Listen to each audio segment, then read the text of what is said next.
Hi, I'm Sarah. In this video, I will explore the archetypal qualities of the Irish goddess Brigid and look for evidence of her and characters throughout history and legend. We likely all have some of these qualities, so I hope this inspires love for your traits found in these stories. Some myths describe the pan-Celtic goddess Brigid as a single sovereign, while others depict her as three sisters. One of the sisters is Brigid as a healer, one a poet, and one a blacksmith. These sisters are the daughter of the Dagda, who is the father of the Tuatha. Brigid, the goddess of healing, fertility, fire, poetry, and nature, gets her name from the English word for bright, the spark that lights the fire of inspiration within. She is known for her role as the bridge between divine reality and earthly realms. Brigid uses words as her most potent form of magic. In ancient Irish culture, poets held significant power and influence. They were revered for their ability to wield verbal magic with the authority to bestow blessings or curses through their words. Poets were esteemed as historians, holding a prestigious rank and commanding great honor within society. A person who insulted a poet could face a curse through satire, and those who treated them well could be forever immortalized in a poem. Similar to the Druids, high-ranking poets in ancient Irish culture practiced various forms of specialized magic. Both groups held esteemed positions and were deeply respected for their mystical abilities and knowledge. One of the high kings of the Tuatha married Brigid, also known as the goddess of sovereignty. His marriage to Brigid reflects the pattern of a king marrying the goddess of sovereignty to affirm his rule. Since the goddess of sovereignty symbolizes the land, marrying her is to serve the land. The High King of the Tuatha had a solemn duty to ensure the prosperity of the land and the well-being of his people. In Gaelic traditions, February 1st, known as St. Brigid's Day, is celebrated as part of the festival of Imbolc. When Irish doorways are adorned with Brigid's crosses for protection, they mark the beginning of spring and celebrate this festival of light. Imbolc honors Brigid's influence on the land's abundance and the enduring impact she leaves through her connection to life's cycles. Brigid's divine counterpart is Luke. Known as a master of all skilled crafts, he complements Brigid's nurturing and creative aspects with his craftsmanship. Brigid's partnership with Luke highlights the balance of masculine and feminine energies within the Gaelic traditions. The Tuatha are a prominent race in Irish mythology, known for their supernatural powers. The name Tuatha translates to the tribe of the goddess Danu, highlighting their lineage as descendants of Danu, the mother of the gods in pre-Christian Irish mythology. This connection to Danu underscores their mystical heritage. It is said that the Tuatha arrived in Ireland on self-sailing boats in the clouds, bringing with them mysteries that are the source of many stories we enjoy today. When they landed at Iron Mountain in Western Ireland, they burned their ships to show they had no intention of leaving. This is where we get the phrase, burn the boats. Luke was crowned king upon their arrival in Ireland, and they enjoyed a season of peace and prosperity, a golden era. The ancient site of the Hill of Tara was the center of their political and spiritual power. Gifted in the arts of magic, craftsmanship, and warfare, they ruled Ireland until the Milesians, the ancestors of the modern Irish, defeated them. Irish folklore portrays the Tuatha as guardians of the land and its people living in the other world. Brigid appears as a force that transcends time and can be seen in many characters across legends. For instance, J.R. Tolkien based his elves on the Tuatha, which is why the elven realms in Tolkien's stories seem so ethereal. Tolkien depicts the elves as a mystical race with extraordinary abilities and deep connections to magic and nature, just as Irish mythology reveres the Tuatha as powerful deities descended from the goddess Danu, possessing potent magical abilities. Tolkien portrays his elves as immortal beings who understand the natural world and have unparalleled artistry. They dwell in enchanted realms such as Rivendell and Lothlorien. Ancient Ireland, the home of the Tuatha and Tolkien's elven realms, share similarities with King Arthur's kingdom. The Isle of Avalon is home to healers and sorcerers like Morgan Le Fay and the Lady of the Lake. In each of these stories, characters live at the border of the human world and otherworldly dimensions. What's fascinating about this is the appearance of a goddess archetype with all the qualities of Brigid in stories from this part of the world, Great Britain. Whether this goddess shows up so often because of ancestral lineage repeating patterns of DNA, or as a divine presence that has persisted throughout time, her qualities are easily recognized. Queen Guinevere archetypally portrays the goddess qualities inherent in Brigid. Her character is sometimes associated with the three wives of King Arthur of the same name. The fact that Brigid shows up in some folklore as three sisters is a telltale sign of her presence in Guinevere. Arthurian romance would be lost without Guinevere. Her name comes from the Welsh Gwenhwyfar, which comes from Gwen, meaning white, fair, or blessed, and Hwyfar, interpreted as smooth or phantom. Together, this could mean the fair one or the blessed phantom. I'm going to say Guinevere simply because I don't speak Welsh. To explore her character's most authentic roots, I will focus on the stories passed down through Welsh oral tradition by professional storytellers in royal courts. I draw from classic texts such as Troed Eens Pryden, which translates as the Welsh Triads, containing triadic groupings highlighting key elements of Welsh folklore, and the Mabinogion, a collection of medieval Welsh tales rich in myth, magic, and history. The foundational work of Welsh literature was written down in the medieval period between the 12th and 13th centuries.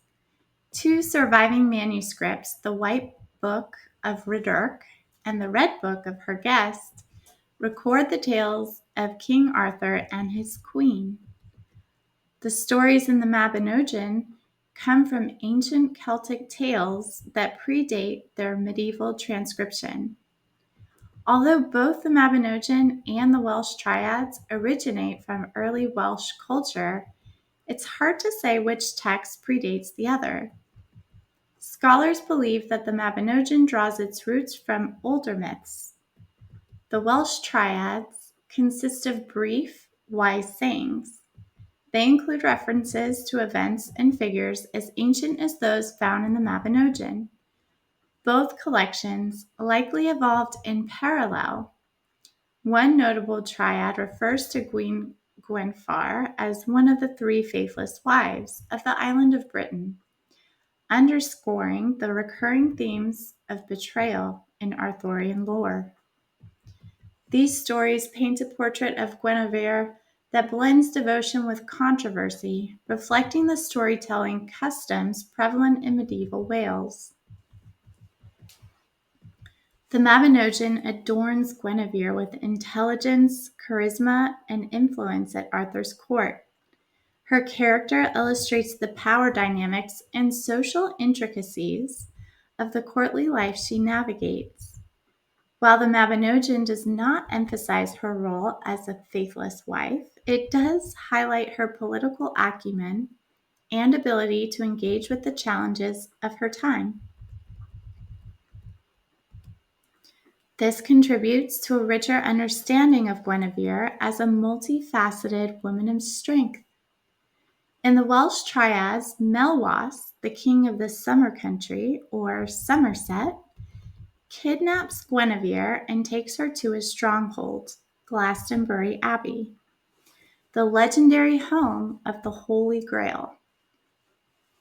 Is thought to have been the location of her captivity. Founded in the 7th century, it's one of the oldest churches in England, steeped in centuries of history and legend. A fire in the 12th century destroyed the old church, which underwent restoration in the 14th century.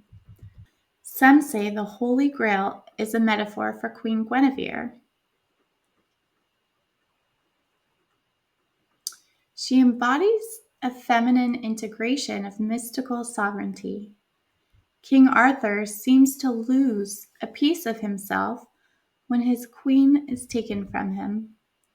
King Arthur's search for the Holy Grail mirrors his desire and the pursuit of truth. Guinevere represents harmony between the earthly and the divine. Her character is timeless. The Grail represents the attainment of eternal youth, truth, and divine connection.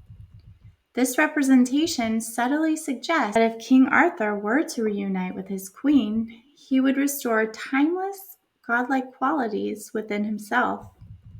King Arthur's quest illustrates the pursuit of divine union and eternal love, while Guinevere embodies the essence of the Holy Grail.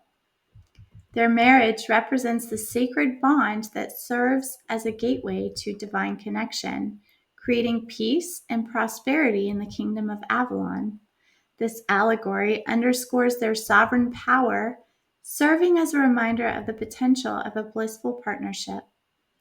The Mabinogion depicts Guinevere as a sovereign who gracefully maneuvers through challenges. The story of Colich and Olwen clearly shows King Arthur's respect for Guinevere. She is his consort and an authority within the kingdom's social and political framework. This challenges traditional gender roles and expectations, giving Guinevere agency and power in a world that sought to suppress women. Guinevere's royal status influences her relationships, with her decisions impacting those around her. She actively shapes her destiny, creating a path to love. All the stories about King Arthur and Guinevere contain elements of magic, with otherworldly beings and forces. Avalon, the island home of their kingdom, is known for its rejuvenating powers and ethereal qualities. King Arthur forged his sword Excalibur in Avalon and recuperated from his wounds thereafter, the Battle of Camlan. While Camlan represents the political and social order of Arthur's kingdom with the Round Table, Avalon serves as a backdrop to divine reality. It makes me wonder if this place exists beyond our construct of time. Folklore stemming from ancient groups of people serves as a glimpse into other worlds, almost like the DMT experiments at Imperial College in London, which are beginning to map out parallel dimensions through DMT hyperspace. The idea that folklore served as a map of other dimensions for ancient groups of people is the topic for another day. Let me know if that interests you and I'll go deeper. One of the magical elements in the Mabinogion is the cauldron of rebirth in the tale of Bronwyn, daughter of Lyre. Not unlike Luf's cauldron in the story of the Tuatha De Danann, it has the power to revive fallen warriors, though they return without the ability to speak, an incomplete resurrection. The potion that Caradwen creates in the tale of Gwion Bach bestows extraordinary knowledge on whoever drinks it, similar to Brigid's potent poetry. The use of magic, spells, and curses by the characters in Mabinogion underscores the importance of language and words in ancient Celtic society. Guinevere's loyalty to King Arthur is at the heart of Colwich and Owen. When they meet, Guinevere captures Arthur's attention with her wisdom and allure. The Welsh Triads refers to Guinevere as one of the three chief queens of Arthur. In Triad 56, Guinevere is mentioned. Guinevere, daughter of the Siward of Gwent, was the first queen of Arthur. This entry emphasizes her standing and heritage, but leaves the details of their meeting to the imagination. So much later in the 15th century, Sir Thomas Malory wrote Le Morte d'Arthur. Though this version of the story brings concepts more true to French culture at the time than original folklore, it's an interesting take on the romance between King Arthur and Guinevere. He falls in love with her at first sight. Malory writes, "So it fell on a time King Arthur said unto Merlin, My barons will let me have no rest, but needs I must take a wife, and I will none take but by thy counsel and by thine advice. It is well done, said Merlin, that you take a wife, for a man of your bounty and noblesse should not be without a wife. Now, is there any that ye love more than another?"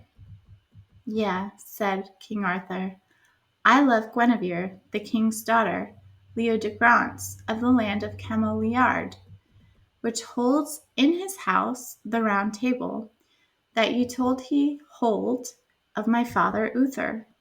And this damosel is the most valiant and fairest lady that I know living, or yet that I ever could find." Then Merlin desired of the king to have men with him that should inquire of Guinevere, and so the king granted him, and Merlin went forth unto King Leo de Grance of Cameliard, and told him of the desires of the king that he would have unto his wife Guinevere his daughter. "That is to me," said King Leo de Grance, "the best tidings that ever I heard, that so worthy a king of prowess and noblesse will wed my daughter. And as for my lands, I will give him, wist it might please him, but he hath land enow. Him needeth none, but I shall send him a gift, shall please him much more, for I shall give him the round table, the which Uther Pendragon gave me, and when it is fully complete, there are 100 knights and 50. And as for 100 good knights, I have myself, but I fought 50, for so many have been slain in my days." And so Leo de Grance delivered his daughter Guinevere unto Merlin, and the table round with the 100 knights. Interestingly, the round table was the gift that came through Guinevere's marriage to King Arthur. It reminds me of the stone at the hill of Tara, where the Tuatha De Danann sourced their power. The love story between Arthur and Guinevere contains archetypal themes of loyalty, destiny, and the mystical forces that shape lives, capturing the imagination of audiences for generations. Guinevere and her relationship with King Arthur show us how merging masculine and feminine traits in the marriage of true minds can awaken divinity. In another glimpse of Welsh folklore, Rhiannon is known for her beauty, intelligence, sovereignty, and divine connection to the other world. The name Rhiannon means divine queen. Her character reflects qualities found in Brigid, suggesting an archetypal embodiment of power, wisdom, and the ability to bridge earthly and magical realms. Rhiannon's story begins with her appearing to Pywel, the Prince of Dyfed, on a mystical white horse. She captivates him with her beauty and wit, much like Guinevere does with King Arthur. The difficult situation she goes through in the story reinforces her connection with Pywel, aligning her character with the themes of strength and balance in sovereign union. Rhiannon's character represents the divine feminine in Welsh mythology. She is a sovereign being who has complete faith in the power of love to bring the truth into the light. And now for a favored historical figure in Ireland. Through her unwavering dedication to her family and people, and her leadership in the uprising against Roman forces in ancient Celtic history, Queen Boudica personifies the virtues of eternal love. As the queen of the Iceni tribe, Boudica led an uprising against the occupying Roman forces in Britain. Queen Boudica's defiance against oppression establishes her as an important figure in Celtic history. Born in 30 AD and married to Prasutagus, the king of the Iceni tribe, Boudica initially maintained peaceful relations with the Romans following their occupation of Britain. Boudica and Prasutagus' union among the Celts shows that when culturally and spiritually sovereign people join forces, amazing things can happen. And they work together to deal with peace and the impending war. With divine traits like love, wisdom, and strength, they offered protection to their community during their marriage. When her husband died, the Romans ignored the existing alliance and subjected her and her daughters to brutal treatment.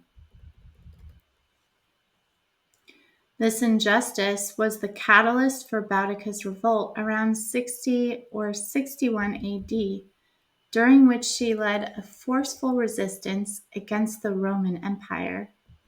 Her campaign destroyed the Roman settlements of Camulodunum, Londinium, and Verulamium, causing the Roman authorities significant embarrassment. Despite facing a well-prepared Roman army that won the battle, Boudica's insurrection stands as a glorious display of a warrior queen. She was a goddess-like leader with fierce dedication to her people, and her actions have immortalized her as a real-world example of resistance against tyranny. Boudica's dedication to protecting her country and her love for her daughters show the strong bonds of loyalty and sacrifice inherent in eternal love. Her impact reflects the same traits found in the goddess Brigid. From history to literature, in J.R. Tolkien's Lord of the Rings, Lady Galadriel is a lot like Brigid. Both are strong and wise leaders with mystical knowledge. Galadriel rules her land with power, leading her people with a firm but gentle hand. Each character is also a link between the real world and the supernatural, serving as a source of inspiration for what is possible. An air of mystery, supernatural strength, and heavenly beauty surround Brigid, Guinevere, Rhiannon, and Galadriel.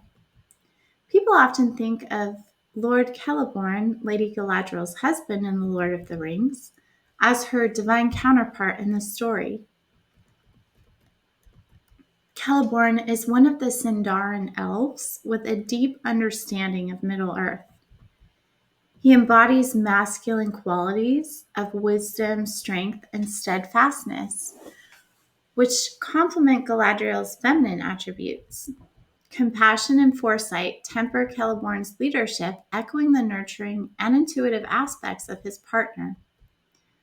This allows them, the merging of qualities, of course, allows them to create a sanctuary in Lothlorien that gives their people protection against the encroaching darkness. This demonstrates the divine nature of their union with the power to sustain life. Celeborn and Galadriel form a partnership that elevates them to godlike status, showing how such a marriage can awaken a divine connection to a higher calling. The elven realms in these stories, like Rivendell and Lothlorien, share several similarities with the Kingdom of Avalon. Lothlorien is timeless, existing just on the edge of the ordinary world, a peaceful sanctuary in the most beautiful forest imaginable. Avalon and Lothlorien could be different descriptions of the same realm. Besides evidence of the goddess archetype of Brigid, there are also evidence across these stories and legends that show us a certain kind of relationship may be considered a divine union. Galadriel and Elrond, Guinevere and Arthur, Rhiannon and Powell, and Queen Boudica and King Prasutagus, that one's hard to say. They all offer insight into the importance of a divine partnership in mythological and historical narratives. In each case, the women bestow power and protection on their husbands through their marriage, affirming the king's rule. Each couple embodies power, wisdom, and influence, reflecting the essential qualities of human leaders with divine favor in both legend and history. These partnerships can serve as examples to help us navigate modern relationships. By highlighting the importance of integrating our divine masculine and feminine qualities. By acknowledging and embracing these aspects within us, we can attract a complementary counterpart. The divine masculine often shows strength, courage, and protection, while the divine feminine embodies intuition, nurturing, and wisdom. Merging these qualities in a relationship is a powerful recipe for spiritual sovereignty. Mutual respect, understanding, and collaboration are timeless qualities of blissful partnership. Philosophies all over the world, such as Tantra, view the merging of feminine and masculine energies as essential for achieving spiritual enlightenment by integrating dualities and moving towards wholeness. This is called integration. Divine masculine and feminine traits are complementary forces that, when balanced, create a powerful synergy. Honoring both Shakti, the divine feminine energy, and Shiva, the divine masculine energy, opens the gate to transcend duality and step into lasting love. In this context, these partnerships are pathways to self-realization, the Holy Grail. Evidence of the goddess Brigid in stories across space and time teach us that love can be fierce, timeless, wise, and full of magic. Comment below if you're interested in finding evidence of another goddess archetype, or click my calendar link in the description to set up a conversation with me about how we can bring your desires into your reality. I hope this has helped you awaken the power of love in you. Until next time, thanks for watching.